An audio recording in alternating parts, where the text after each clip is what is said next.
Il ne fait pas la pluie et le beau temps, mais c'est bien lui qui nous annonce ce que le ciel nous réserve en Alsace.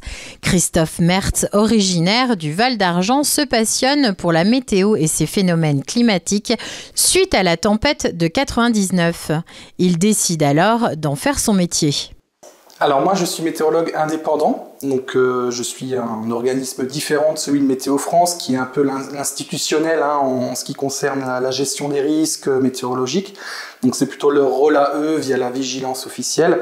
Moi je suis météorologue indépendant à mon compte, donc j'ai des clients plutôt dans le secteur privé mais j'ai aussi des collectivités.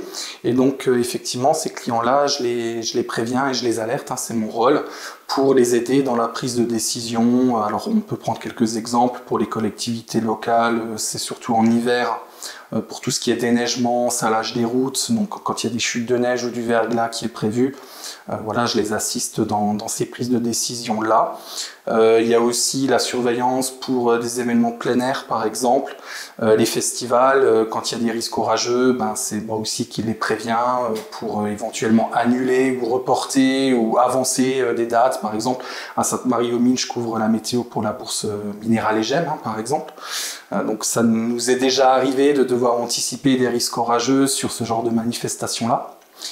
Récemment, Christophe a accompagné les organisateurs du Grand Raid Ventoux dans le Vaucluse en leur fournissant des bulletins météo à leurs prêts. Comme on l'a dit ce matin, on a le risque d'averse orageuse qui va arriver sur la zone du trail probablement après 18h30, donc ça vient par l'est sur le Ventoux, donc jusqu'à 18h30 vous êtes tranquille, et après donc il faudra surveiller ce risque d'averse orageuse. C'est pas des très violentes averses, mais on pourra avoir quelques impacts de foudre, donc il vaut mieux que les coureurs soient rentrés à ce moment-là.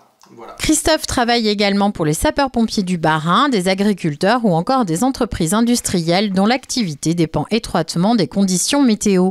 Pour lui, les journées commencent dès l'aurore. Alors le matin, on se lève très tôt, puisque la journée commence parfois avant 5h du matin. Puisque le but c'est de devoir réanalyser tout ce qui s'est passé en fin de soirée et dans la nuit.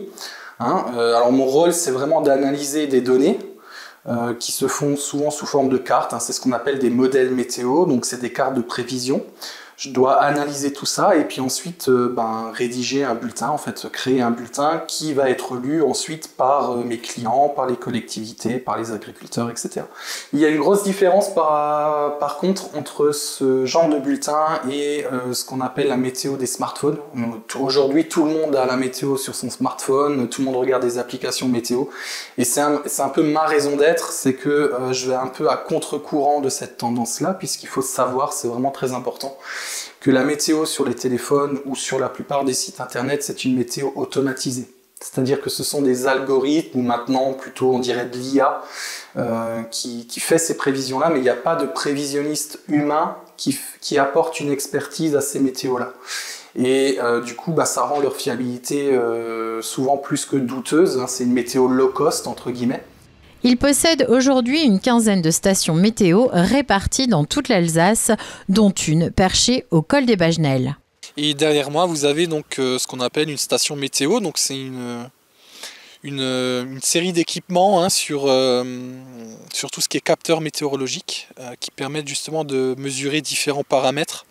Donc les paramètres très classiques sont la température, l'humidité de la masse d'air, la force et la direction du vent. Et également les quantités de précipitations. Donc la météo c'est de la prévision, mais ça va être aussi de l'observation. On a besoin de données météo pour faire des bonnes prévisions, et plus on a de données météo et mieux on fait des bonnes prévisions. Donc du coup j'ai décidé d'installer des stations météo un petit peu partout en Alsace.